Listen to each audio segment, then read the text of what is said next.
91쪽 제6장 그가 증거하실 것이요. 교회 소리는 성부 성자 성령께 찬송과 영광 돌려 보내세라고 찬양한다. 이것이 무슨 의미인가? 우리는 새 신에게 찬양을 드리는 것인가? 그렇지 않다. 새 위격이신 한 분 하나님을 찬양하는 것이다. 여호와, 성부, 성자, 성령, 신비한 신성이요 한 분 안에 세 분. 이것이 바로 그리스도인들이 예배하는 하나님 곧 삼위이신 하나님이다. 하나님에 대한 그리스도인의 믿음의 핵심은 삼위일체라는 계시된 신비이다. 트리니타스란 세 개라는 의미의 라틴어이다. 기독교는 하나님의 트리니타스, 세 개, 세 위격의 교리에 근거하고 있다. 종종 삼위일체의 교리는 단지 신비롭다는 이유 때문에 그것이 없어도 우리가 매우 행복하게 잘 지낼 수 있는 신학적 잡동사니로 여겨진다. 우리의 관행에는 분명 이러한 가정이 반영되어 있는 듯하다. 영국 국교회의 기도서는 삼위일체 교리에 대한 전형적인 진술인 아타나시우스 신경을 매년 13번에 걸쳐 공적 예배 시에 낭송하도록 규정하고 있지만 오늘날 그 낭송을 듣기라 매우 어렵다. 보통 영국 국교회의 목사는 아마도 삼위일체 주일만 빼고는 삼위일체에 대해 전혀 설교하지 않을 것이다. 예배의식에 얽매이지 않는 목사들은 삼위일체 주의를 지키지도 않으며 결코 삼위일체에 대해 설교하지도 않는다. 사도 요한이 와서 우리의 관행에 대해 논평을 하게 된다면 무슨 말을 할 것인지 궁금하다. 요한에 따르면 삼위일체는 기독교 복음의 본질적인 한 부분이기 때문이다. 앞장에서 살펴보았듯이 요한복음의 서론에서 요한은 우리에게 신성의 통합성 안에 있는 별개인 두 위격의 신비를 소개한다. 이것은 분명 심원한 신학적 측면이다. 하지만 요한은 우리를 곧바로 그것으로 향하게 한다. 태초에 말씀이 계시니라. 이 말씀이 하나님과 함께 계셨으니 이 말씀은 곧 하나님이시니라. 그 말씀은 하나님과 교제를 나누는 위격이었으며 개인적으로 그리고 영원히 실적인 존재였다. 요한이 계속해서 말하듯이 그분은 성부의 독생자이셨다. 요한은 나사렛 예수가 실상은 성자 하나님이라는 사실을 깨닫기 전에는 그 누구도 이 예수의 말씀이나 사역들의 의미를 이해할 수 없다는 것을 알았다. 그 때문에 그의 복음서 제일 앞부분에서 두 위격 안에 있는 한 분 하나님이라는 신비에 대해 말하는 것이다. 세 번째 위격. 요한이 신성 안에 있는 위격의 복수성에 대해 가르치는 바는 이것만이 아니다. 주님이 제자들에게 하신 마지막 말씀에 대한 기록에서 요한은 구세주께서 아버지의 집에 그들을 위한 처소를 예비하실 것을 설명한 후에 계속해서 또 다른 보혜사를 약속하고 계시는 모습을 이야기한다. 이 구절을 주목해보라. 그것은 의미심장하다. 그것은 놀라운 한 인격을 나타낸다. 보혜사. 그 개념의 풍성함은 성경의 여러 역본에서 이 말이 매우 다양하게 번역되어 있는 것에서 알 수 있다.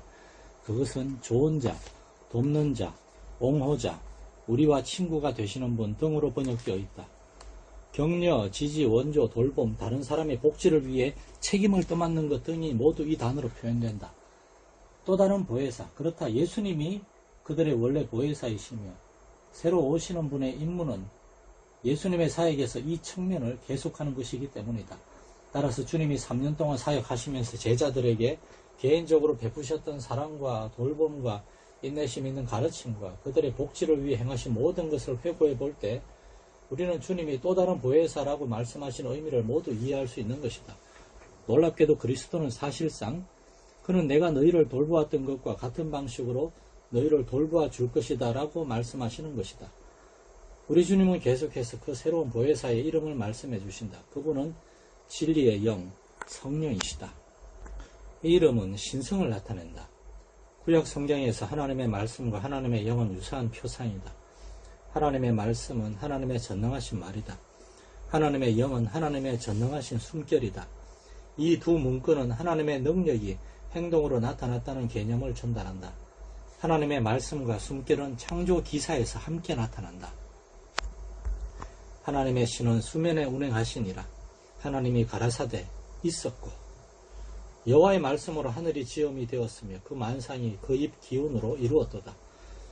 요한은 요한복음 서론에서 여기에 나와 있는 신적 말씀은 하나의 인격이라고 말했다.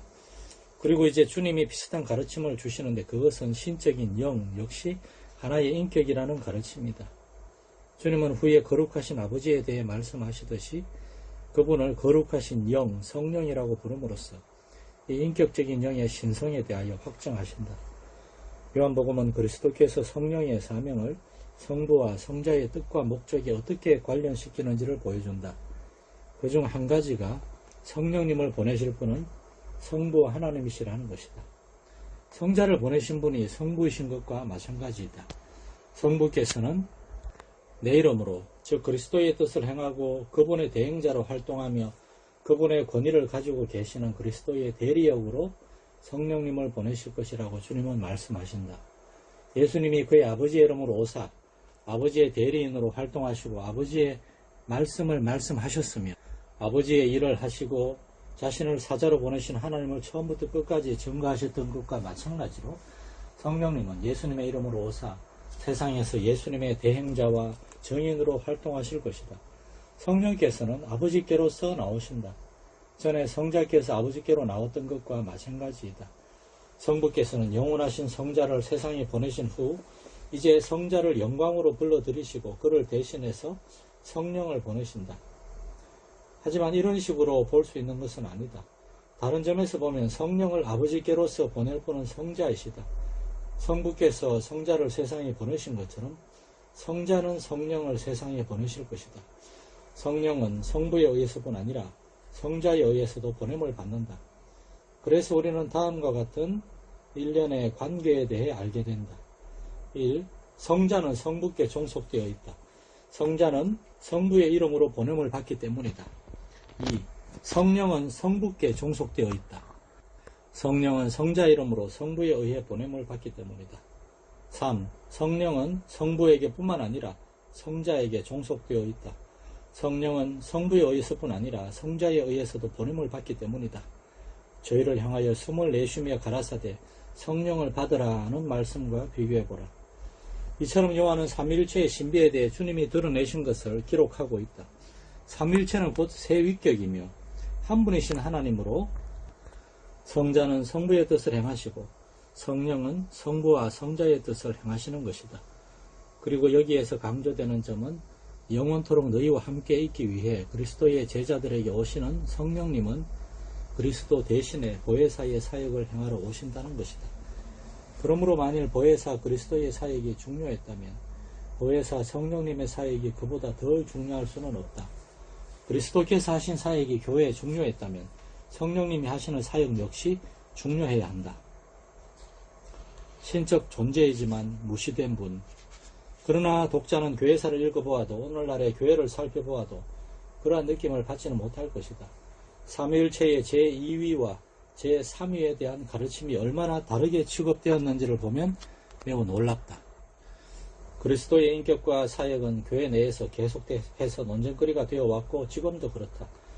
하지만 성령님의 인격과 사역은 대부분 무시되고 있다. 성령론은 기독교 교리에서 제 속에 묻힌 보석과 같으며 거기에 관심을 가지는 사람은 드물다.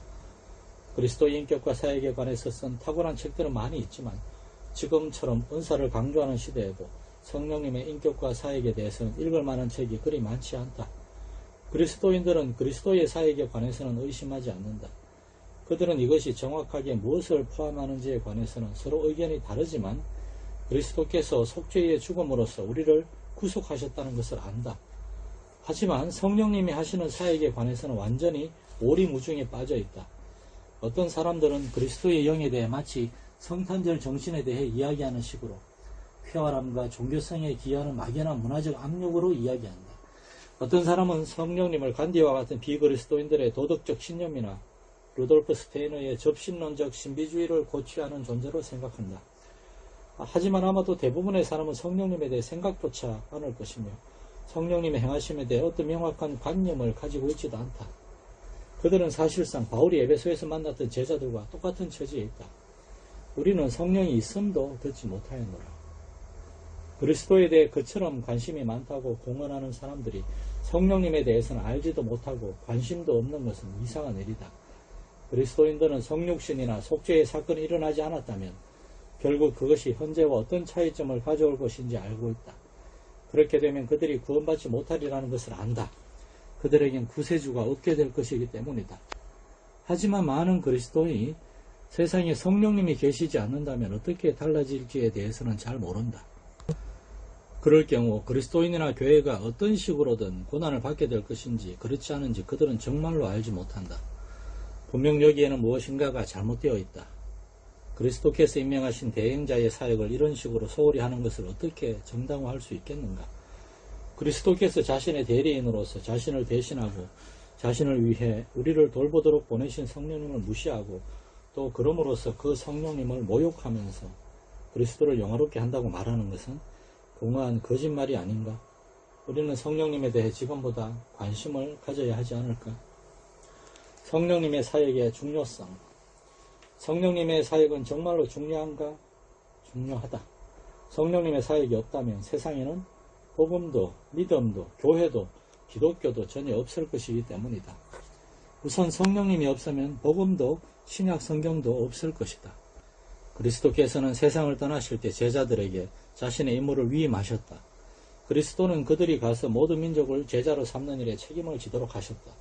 너희도 증거하느니라고 그리스도께서는 다락방에서 그들에게 말씀하셨다. 너희가 땅끝까지 이르러 내 증인이 되리라는 말씀은 그리스도께서 승천하시기 전에 감람산에서 그들에게 하신 작별의 말씀이었다. 그것이 그들에게 맡겨진 임무였다. 하지만 그들은 어떤 증인들이 됨직한가?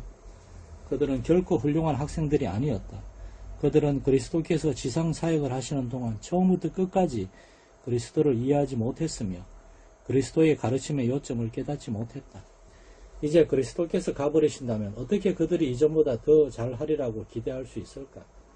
분명 그들은 이내 복음의 진리를 선의에서 나온 것이긴 하지만 엄청나게 많은 그릇된 생각들과 얼기설기 뒤섞어 버릴 것이다. 또한 그들의 증거는 왜곡되고 제멋대로 바뀌고 어쩔 도리가 없는 뒤죽박죽 엉망진창인 것으로 급속히 전락해 버릴 것이 사실상 확실하지 않았을까? 그러나 그렇지 않았다. 그리스도께서 그들에게 모든 진리를 가르치고 모든 오류에서 그들을 구해주며 이미 그들이 배운 것을 다시 생각나게 하고 주님이 가르치고자 하셨던 나머지 것들을 계시해 주기 위해 성령님을 보내주셨기 때문이다.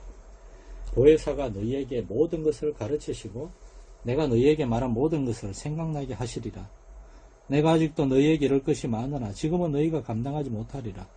그러나 진리의 성령이 오시면 그가 너희를 모든 진리 가운데로 인도하시리니 그가 자의로 말하지 않고 오직 듣는 것을 말하시며 장래 일을 너희에게 알리시리라.